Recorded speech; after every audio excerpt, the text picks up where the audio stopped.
Hey guys, welcome to another session by Intellipaat.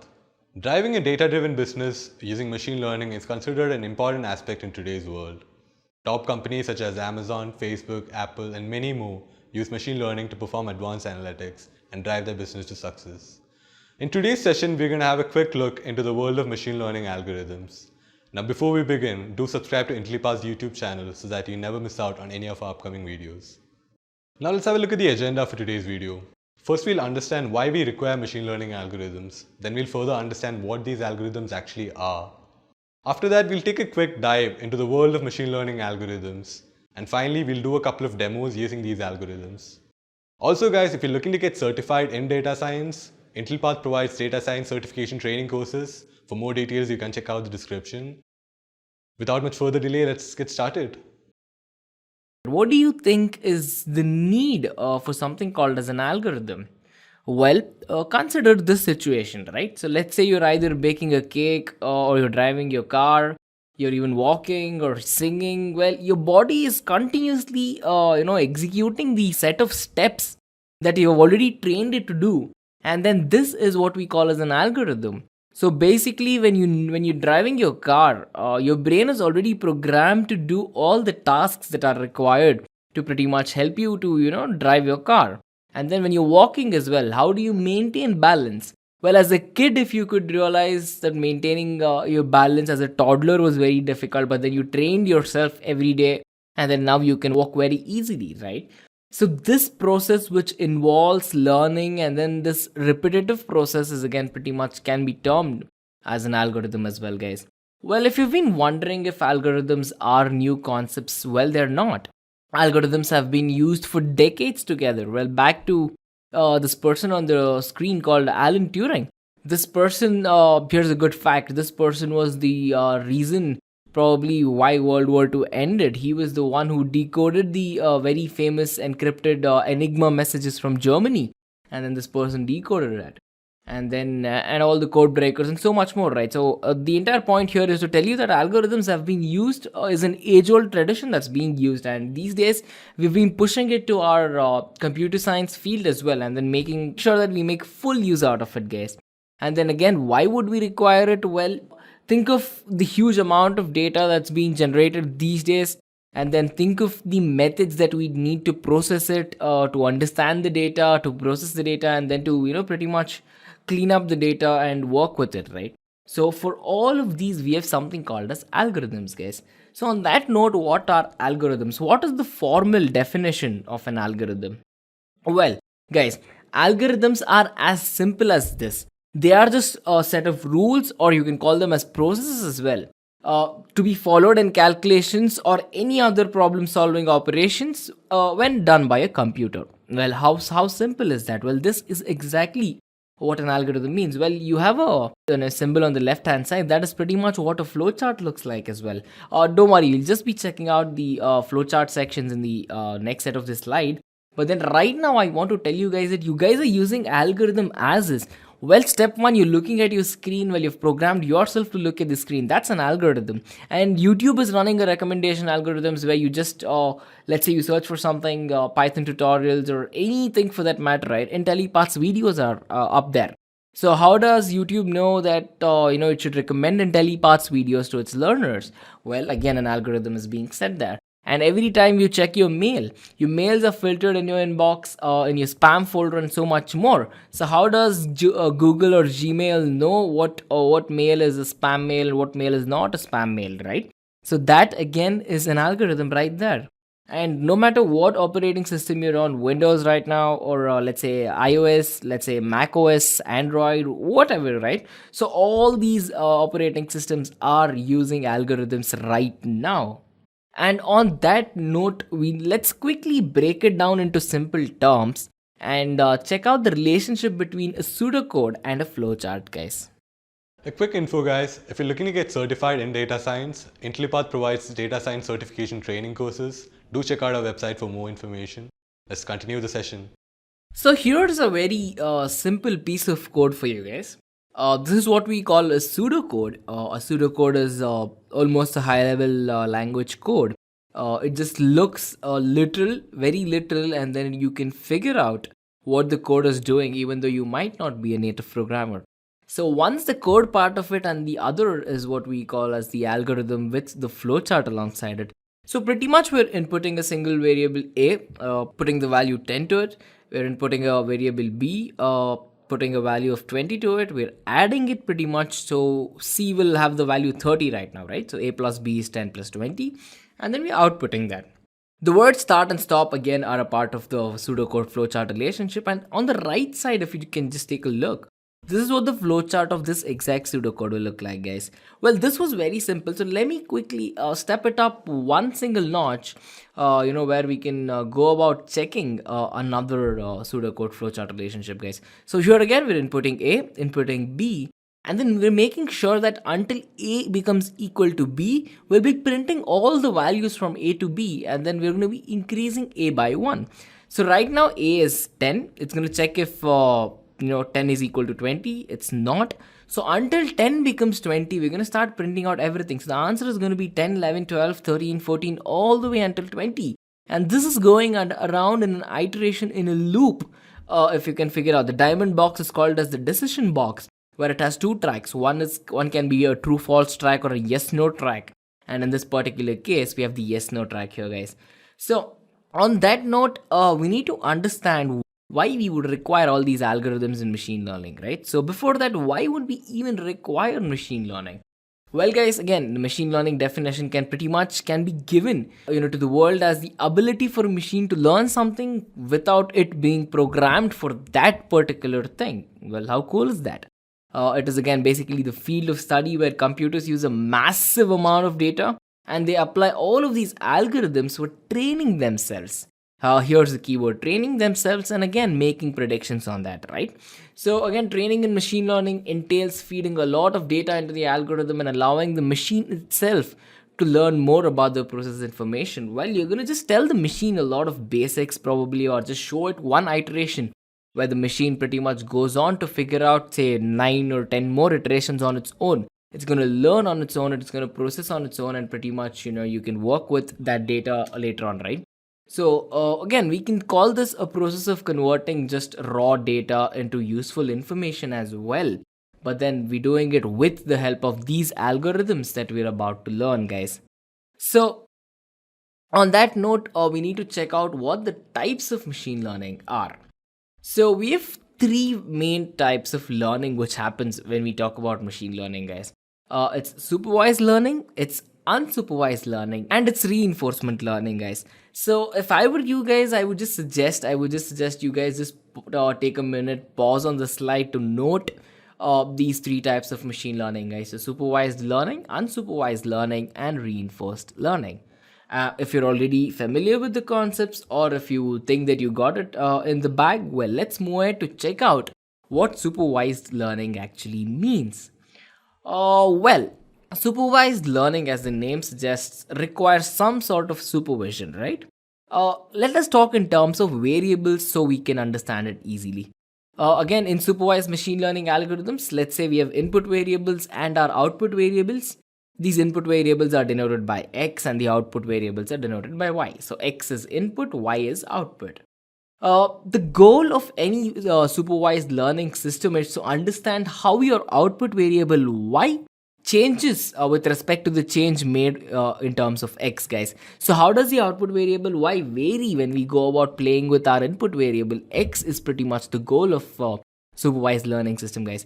And then here we'll also be approximating the mapping function to a point where we'll have new input data coming in which we haven't seen, which the machine hasn't seen, and then we can predict new output variables Y with respect to all the new data, the new X data that the machine just saw. So we've trained it for a particular amount of X's, and then it saw a new amount of data, a new amount of input variables, and then it trains itself to pretty much give us new Y output values, guys. So how cool is that, right? And then we need to also know that we have dependent variables and the concept of independent variables, right? And our aim here is to pretty much understand how our dependent variable will change with respect to one independent variable. So we have a couple of dependent variable which goes hand in hand with the variable what we call as the independent variable. And then we need to understand what are the changes that goes into these dependent variables when they are mapped across and compared with respect to our independent variables, guys. Just to make sure that you guys are getting the concept out here, here's a very simple example showing you the same. So again, here our independent variable in a particular case is, let's say, our gender of the student. We have a girl and a boy here. The dependent variable can be the outcome of the educational qualification of the student. So let's say if the student either passed an examination or failed an examination, this becomes our dependent variable. So the independent variable is our gender. The dependent variable becomes the output of what the student is trying to do. And at the end of it, what we're trying to do is basically trying to determine whether the student would pass the exam or not based on the person's gender. Let's say we are doing a survey where we need to find out how many girls have passed or how many boys have passed. Here again, the gender becomes the independent variable, and all of that depending on it in our particular case is the outcome. The pass or the fail becomes dependent, right? So here again, we're trying to find out if the student would pass based on the gender or not. So the dependent variable would pretty much here be again, as I've already been mentioning, it's going to be the outcome, and the independent variable is going to be the gender, guys. So do we have anything more in terms of supervised learning? Well, yes, guys. Here is more classification with respect to supervised learning. Is we have something called as classification and something called as regression. Let us quickly check out what regression is, and then we can come talk about classification, guys. Well, regression is a type of supervised learning where the output variable is a continuous numeric value. So what do we mean by a continuous numeric value, right? So let me again take another quick example to make sure you guys understand this better. I have images of two apples for you guys. One apple costs $4, the other apple costs $3. Here the output variable is the cost of the apple. It is a numeric value, which is a continuous value. You can predict it, right? Is the apple ripe? If it's yes, then it's costly. If it's not yet ripe, then it's cheap. Well, is it a Shimla apple? Is it a Kashmiri apple? Is it a Washington apple? Well, you can pretty much go on adding so many factors around this apple and then come up with one particular outcome out of it, which would be the price, right? So the price depends on all of these factors. And in our case, the price is the output variable. So we're trying to predict the cost of the apple with respect to all these other factors, right? So again, doing this in a real world or in a mathematical situation, and in this situation, pretty much we call it as regression, guys. A quick info, guys. If you're looking to get certified in data science, Intellipaat provides data science certification training courses. Do check out our website for more information. Let's continue the session. So with respect to regression, again, there is another type of regression, which what we call it as the logistic regression. And this is basically just a technique, where our dependent variable, instead of it being a continuous numerical value, it is a categorical value, guys. So again, what do we mean by this? Time for an example. If you can take a look at the example on your screen right now, what we're trying to do is we're trying to predict whether if it's going to rain on that particular day or not. And this is being done with respect to two independent variables, right? So how do we check rain? Again, pretty much it's usually done by checking the temperature, checking the humidity, and if all of this is good, we probably just go out, take a look at the sky to check for clouds and so much more, right? And here, coming back to logistic regression, the dependent variable is the categorical variable, right? So it can have only two values. A categorical variable can only have two values. It is mostly binary, guys. So it's going to be either 0 or it's going to be 1. And in this logistic regression model, what we call it, depending on all of these attributes, we get the probability. Our final answer is going to be either yes or no, right? So if you ask someone a question, is it going to rain? Their answer might be either a yes or a no, right? So it's a binary answer. Again, here it's the same as well. To pretty much to graph out what it would look like, we have an S-shaped curve out of this model, what we call as the logistic regression, guys. So on the left, we have a linear relationship between our dependent variables and the independent variables. It is just a straight line. On the right, since it's a binary value, binary outcome that we're looking at, the curve looks like an S. So again, guys, take a moment, pretty much pause on this slide to understand what a linear regression graph looks like versus what a logistic regression graph looks like. So on that note, let us quickly come back to check out the next subdivision under supervised learning, which is called as classification, guys. You pretty much, as the name suggests, you might already know what classification means. In literal terms, well, again, classification, here the output variable is categorical in nature. So again, it's going to be a binary value. So you can just have a look at the picture on your screen, and then we can categorically analyze if that person is a male or a female, right? So here the binary outcome is again the gender of the person, if the person is either a man or a woman. And then again, the output variable is the gender of the person, which is a categorical value, and we're trying to classify this person into a specific gender, based on all the other factors as well. Well, how do we know it? Well, we could see the beard on the face, it looks like a man, so our brain pretty much told us it is a man, right? Simple as that. So on that note, we've pretty much checked out what supervised learning is. So what is unsupervised learning? Well, guys, in unsupervised learning, here all of the algorithms that we have, right? We have input data which has no labels. So when we mean that the data does not have any labels, then there is nothing that the machine can map to understand the data offhand very easily. So if we can take a look at the raw data ourselves, right? So we can probably tell that there's a couple of fishes in there, there's a couple of birds in there. Well, we know it because we have trained ourselves for that. When the machine sees this, there's not going to be any label which is going to tell that this is a fish or this is a bird.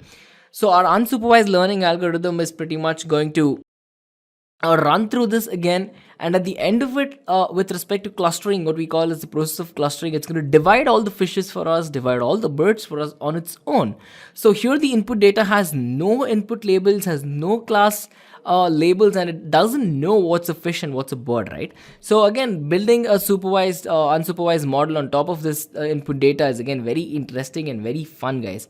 So here again, it's going to pretty much be giving out two clusters. First consists of all the fishes, and second consists of all the birds, guys. So coming to clustering, which is again a major part of unsupervised learning, the most important clustering algorithm, the most simple one, is the k-means clustering, guys. Well, k-means clustering again is an unsupervised machine learning algorithm where the aim is to pretty much go about grouping all the similar data points, just like fishes and birds, and making it into one cluster, guys. So again, there must be a very high intra-cluster similarity and low inter-cluster similarity out here, right? So what do we mean by that? Well, all the data points within a cluster should be as similar as possible, and all the data points in between two different clusters must be as different as possible. So all the data in one cluster is simple and similar. All the data when you compare two different clusters are very different to each other, right? So this is pretty much the k-means clustering in just a sentence, guys. Well, what does the k stand for in the k-means clustering, right? Well, k is the number of clusters that you just want the outcome to be. In our particular case, we have cluster A, cluster B, and cluster C. So the k value here is 3 because we have 3 different clusters, right? Very, very, very simple as that, guys. So on that note, the next type of learning that happens is what we call as the reinforcement learning, guys. Again, in reinforcement learning, there is something called as an agent. And this agent pretty much runs up and returns up most effective actions for us by mapping its state at every single moment, guys. So to give you a better clarity, I hope you guys have played Pac-Man in your olden days, guys. So in this particular video game, the space around the figures would what we call as the 2D game space. Again, you have something called as pack dots, you have enemies, you have walls, and so much more, right? So the action here is to again just pretty much move around and make sure you don't touch the bad guys and just finish your entire goal. Here, how do you know who the good guys are and where you need to move and how you're not supposed to get out every single time, right? So that particular thing, you've been playing this game for a while. Let's say you've been playing this game for a couple of hours, couple of days in your childhood, and then you realized how the game actually works. Well, that exactly is reinforcement learning, guys. Again, to give you another example, reinforcement learning is pretty much how a dog or a cat is trained in its real life as well. If the dog does something right, if the dog is given a handshake, let's say we're training a dog to give a handshake, and then if the dog is given a handshake, you might see that the trainer just feeds a biscuit that instant, right? So the dog knows that the outcome of giving a handshake is pretty much the right thing to do because there is a biscuit at the end of it. So the reward is being hunted by the animal, right? So again, to put it all in one single picture, this is what a reinforcement learning environment would look like, guys. So we have an agent who performs an action in an environment, and then here we can actually have two tracks where if the agent does it right, If the task is being performed right, there is a reward with respect to it and everyone's happy. Else, if you do not have that particular reward, then it means that something went wrong, and this will have a state. Because something went wrong, you're eventually not getting the reward. Let's say the dog did not give you a handshake, or if you pretty much give it a biscuit at that moment, it will not realize if it's doing the right thing or the wrong thing, right? So that we can have a state of, let's say the dog did not give a handshake, and that's pretty much what ST means, guys. Reward is RT, and this keeps on going in an iteration where you're just training your model better and better and better to hunt more rewards. The more the rewards, then the machine's doing the right thing. It's as simple as that, guys. So on that note, I have two very simple demos which are in Python that I just quickly want to run it by you guys to tell you the use of machine learning algorithms anyway. So on that note, let me quickly jump into Google Colab. A quick info, guys. If you're looking to get certified in data science, Intellipaat provides data science certification training courses. Do check out our website for more information. Let's continue the session. Google Colab is basically a Python Jupyter notebook hosted on the Google Cloud, and I use this for most of my Python coding as well. So anyway, coming back to it, here's the first example that I'd like to discuss with you guys. Well, just give me a second. The runtime is being connected. So it's almost connected now. It's initializing, and then it's going to say connected any minute now. And there it is. So first, let us take out a k-means clustering demo, right? So pretty much we're going to import a couple of packages such as NumPy, Pandas. We have matplotlib to pretty much give us the output in terms of graphs. We have sklearn to pretty much import what we have the sub library called as the k-means library, and then go on working with it. So let me quickly import all of these libraries that we'll be making use of, and then go ahead with that. So to generate data of our own, instead of just picking it up from any data set, for this particular case, we'll be making our own data using something called as make_blobs, guys. So we'll have 300 samples here, and then we'll have 4 clusters each. So this is what we means. n_samples is 300. We have 300 dots on your screen right now, and these dots are divided pretty much into 4 clusters for us. So let us use something called as the elbow method, where pretty much it's called as WCSS. I would recommend you guys pretty much Google it. What if you want to know what WCSS means. It is again a very complex part of the k-means algorithm, and I would just suggest you guys to check it out on your own, because it is not in the scope of this particular tutorial. And then so we'll be using that particular method, and we're going to train the entire model for us to make it understand what's going on. So look at this, right? So what is the optimal number of clusters again for us is somewhere around say 3 or 4 as well. So we have 4 clusters, and we have the WCSS all the way from 2500 till 0, right? So we're gonna have to categorize. This is just a graph to tell us what the data might look like, right? So we need to find out the centroid of what we call as the centroid in a k-means clustering algorithm of each different cluster, and then we need to mark that centroid, right? So this is exactly the red dot. What you see is again exactly what's going on there. So we've pretty much found out that there are 4 clusters that exist, and then we've pretty much marked the centroid of the 4 different clusters that you see using k-means clustering, guys. It's as simple as that. So that was a very simple first demo, right? For our second scenario, I will be checking out our logistic regression, and in this particular case, we'll be going on to predict heart disease prediction dataset, and we'll be performing our machine learning algorithms, and we'll be using machine learning here to predict if a person is going to have a heart disease or not. And we're going to be doing this entirely using the process of logistic regression, guys. Again, we're importing a couple of libraries here, pandas to handle the data, numpy to handle mathematical operations, scipy to go on to do our computations. Then we have matplotlib and seaborn to pretty much give us visualizations, and we have sklearn, which is a scikit-learn, which is again a very important machine learning library of Python, and we're going to import all of these, guys. So just before that, we need the dataset file, which is called as the Framingham dataset. Well, the dataset is from the town of Framingham in Massachusetts. So let me just quickly import the file which is called as the Framingham dataset, and then we can pretty much go on to working with it, guys. So it's gonna take a second to pretty much get uploaded. It's a small file, and as you can see, it's been uploaded. So now I can go on to pretty much run this code, where this is what our dataset would look like. if it's a binary value for male, it means if it's male equal to 1, then the person is male. If male equal to 0, it means the person is a female. It has the age. It has if the person is a current smoker or not, and how many cigarettes per day. Do you have BP medications, and blood pressure basically.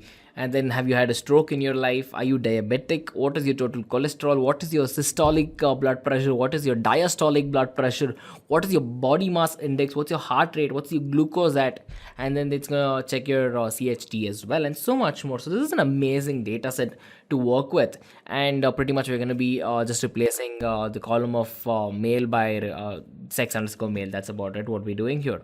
And then we need to find out how many missing values we have in this particular data set, and there are so many values with zeros in it, right? So we have about 388 missing values when it comes to glucose, 50 missing values when it comes to cholesterol, and so much more. So let us go on to remove all of these missing values and say, hey, look, it found pretty much about 500 total number of rows with missing values, right? And it's fine in our particular case because it's only 12% of the entire data set, so we can exclude that and we can pretty much drop it, and it wouldn't hurt our analysis at the end of it. So to begin with, you have to perform some exploratory analysis where we need to show what the data is being distributed like, and we need to just hunt into our data to find out what the data is telling us, right? So here's a couple of quick charts which pretty much give us all of our numerical data with respect to graphs. So we have again the sex distribution, we have the age distribution, current smokers, BP medications distribution, cigarettes per day, diabetics, total cholesterols, BMI, systolic blood pressure, diastolic blood pressure, and so much more, right? So we're just pretty much performing some quick exploratory analytics on it, and then we're going to be going about to find out what the actual, this is just a 10-year CHD that I'm printing out. And then we need to go about finding out if the person has a rate, has a chance of getting a heart disease or not. Well, here we can check out the count, right? So there are about 500, let's say 600 people who are in risk of getting a heart disease, while there are about 3,500 or let's say 4,000 people who are healthy and quite well. This is what exploratory analysis, pretty much helps us to do. It gives us a sort of an analytics number where it can find out if the person might, suffer from a heart disease or so in the near future, and so much more, right? So let us quickly, go about plotting that, and we can go ahead from that. Well, as you guys could see, that pretty much took about a minute of processing because it has to plot so many values for us, right? I'm sorry, let me quickly scroll down so we can get a better view. Again, this is respect to, this is a Seaborn access grid plot. And then you can see all the concentration of all the values at every particular instant, right? This is for every single aspect that we're using to compare. So let us quickly use describe to pretty much tell us what we're just looking at. And so we have a count of about 3,751 males. It's going to give you the age of so many people. It's going to give you all the cigarettes, BB meds, prevalent stroke, and so much more, right? So coming to the process of logistic regression out here, from all this data set, we need to have an inference at the end of it, right? So to do that, we pretty much be running a couple of functions. One of those functions is a lambda function. And then we can have this very nicely optimized output printed for us. And then, as you can check out, as it already says, the 10-year CHDs pretty much are dependent variable. We'll be using logistic regression, so much more, right? So it's going to give you all the standard errors, all the values of, we call it the Z method. It's going to give you the Z method values. It's going to check if your probability of your outcome is greater than the value of Z with respect to all of these single categorical variables that we're checking. And then when it comes to backward elimination, we'll pretty much be using our feature selection to go about doing it. And the end of it, we can have a summary, a very nice looking summary printed for us. Well, again, the summary looks nice, right? So we need to make more sense out of it such that, okay, this is the odds, this is the ratio and all. So here we have something called as the p-values. We have the odds ratio and the CI 95% values out here. So here we can pretty much go on to analyze what actually causes, the outcome of, let's say, a heart disease and so. Well, we can make sense out of it. To use our model to make sense out of it, let's quickly split our one single data set into a training data set and a testing data set, and let us make our model give us the answer for us, right? So checking out model accuracy using our scikit-learn library, again, you can pretty much find out that our model is almost accurate for about 90%, right? So 88.14% is a big number, and it's been training, well, not for many times, right? So the number of iterations again is very less. So here's a subplot, is what we call as an axis subplot. And here as well, you can pretty much check out the actual predicted outcome values, which is predicted 1, predicted 0. The actual outcome values is this color, while the actual value is blue color, right? So the color distribution here again will let you know of what's going on there as well. Well, here is another step to pretty much print out what's what's a true positive rate of the data, true negative rate of the data, and so much more. To put it all into one single print statement to make it sure it looks very nicely, the accuracy of our entire model is about 88%. The misclassification is pretty much 1 minus what the accuracy is, right? So we've missed about 11% of accuracy. True positive rates, we have somewhere about 4%. True negative rates, we have somewhere around 99%. Positive prediction rate is 80%. Negative prediction rate is somewhere around 88%, and so much more, right? So look at this amount of data. Look at this amount of data that our machine learning algorithm is pretty much giving us, right? So if you put it literally, in terms of use cases, in terms of medicine, then that's going to help a lot of people, right? So that was a quick walkthrough, pretty much on how you can go about using k-means clustering and logistic regression algorithms, guys. Alright guys, I hope this video is helpful to you. If you have any further queries, do let us know in the comment section below. We'll reach out to you immediately. So guys, thank you so much for watching this video and giving us your precious time.